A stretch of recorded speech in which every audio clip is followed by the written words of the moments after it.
So here's the thing about good writing. Good writing is tight writing. I used to think when I was a teenager that the more words I had, the more verbose I was, the better my writing was. And it turns out that's just not the case. You should always write what you want to say with power and precision. Trick number 1, use strong nouns and strong verbs. In its most simple structure, a sentence is made up of nouns and verbs. So you want to use the strongest noun you can to describe your subject, and then the strongest verb you can to describe the action. When I was 13 years old, I wrote a story, and it started like this. The animal was on the window ledge. And then I spent several paragraphs trying to figure out how to build plot and characterization from that very weak first sentence. What I wish I'd have known is to strengthen that noun and that verb to create atmosphere and context. Here's what I mean. The animal was in the window ledge could have been changed to the kitten heard from the window ledge. Suddenly, there's all kinds of atmosphere there. I imagine the sun is streaming through the window, the dust mites are flying in the air. This is a room at peace. This cat feels safe. You could drastically change the context and even the plot of your entire story by switching your verb to read. The kitten hissed from the window ledge. Just by changing that verb, your reader knows this is not a safe place. This cat feels threatened. There's something dangerous going on in this room.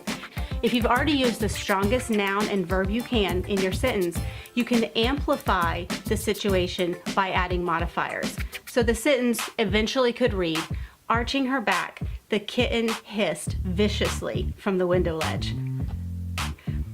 So go back over your writing and double check your nouns and verbs. Have you used the strongest noun and verb you can? Trick number 2, delete the word that from your sentences. That is a word we use in our everyday speech. We sort of pepper it in all over the place. I do this, you do this.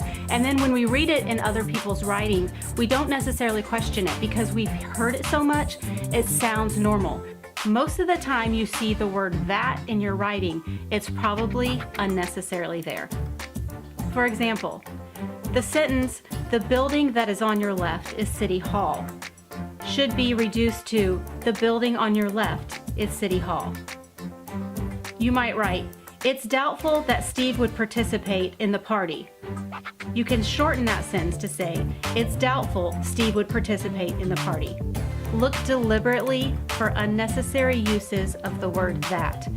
If you delete the word that and your sentence still reads correctly, you probably don't need it.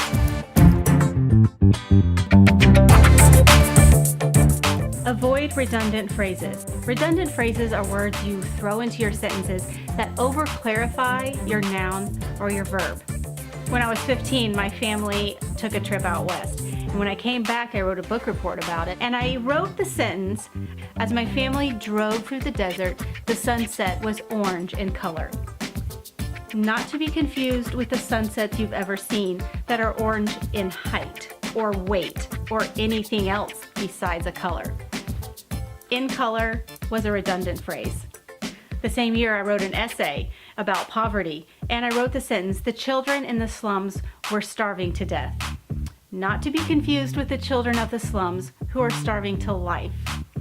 There's an example of a sentence where I had already used the strongest verb possible. The word starve means to die from lack of food.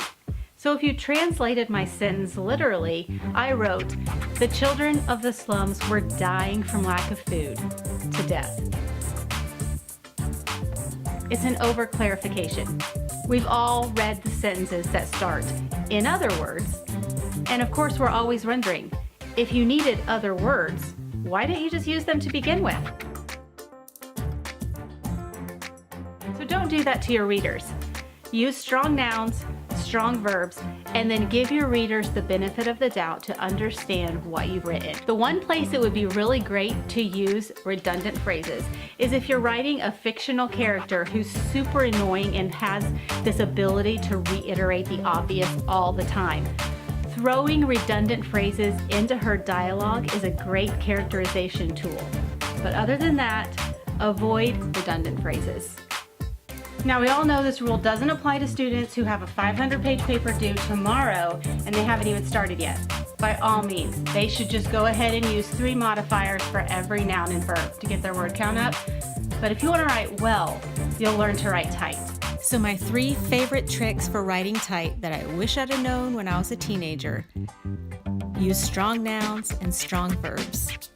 Delete the word that from your sentences and avoid redundant phrases.